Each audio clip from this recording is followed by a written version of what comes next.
This work is called Terra Nullius, however the title will be redacted. This work is basically about the impact that the Mabo case had for all Australians.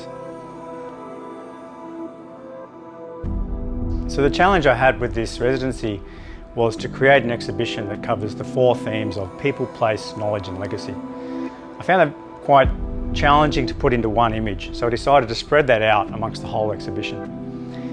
The library itself is a quite unique and dynamic space, and to sort of reflect that in the artwork, I've completed a range of sketches that were done on site.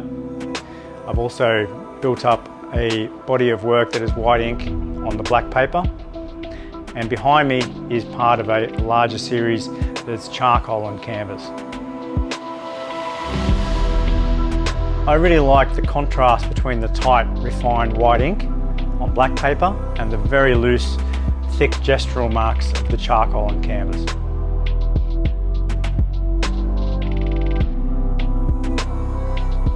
I'm extremely thankful to the JCU for giving me this opportunity to work as the artist in residence. It's really helped me both personally and professionally.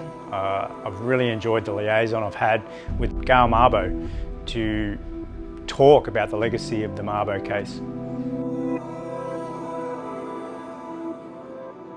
On the 21st of May 2008, JCU launched its reconciliation statement. And to commemorate that and its commitment to reconciliation, it named the library on its Townsville campus after Eddie Koiki Mabo. This is the inaugural Artist in Residency program called Drawn to the Mabo Library for 2020, which also happens to be JCU's 50th anniversary. And we have Rob Douma as our Artist in Residence this year, and we're looking at his visual and creative outputs around the themes of people, place, knowledge and legacy. We, as a library, endeavour to have an Indigenous art exhibition, the Mabo Library Art Exhibition, every year.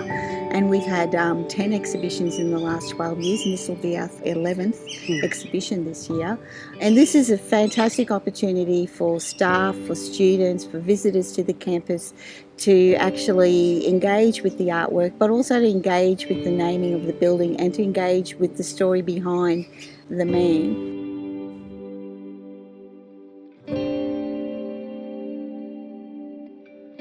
It is critical that we maintain and continue to celebrate the connection between James Cook University and Eddie Koiki Mabo and land rights and Indigenous rights overall. It's imperative that we do that, and one way we do that is by continuing to celebrate the Eddie Koiki Mabo Library.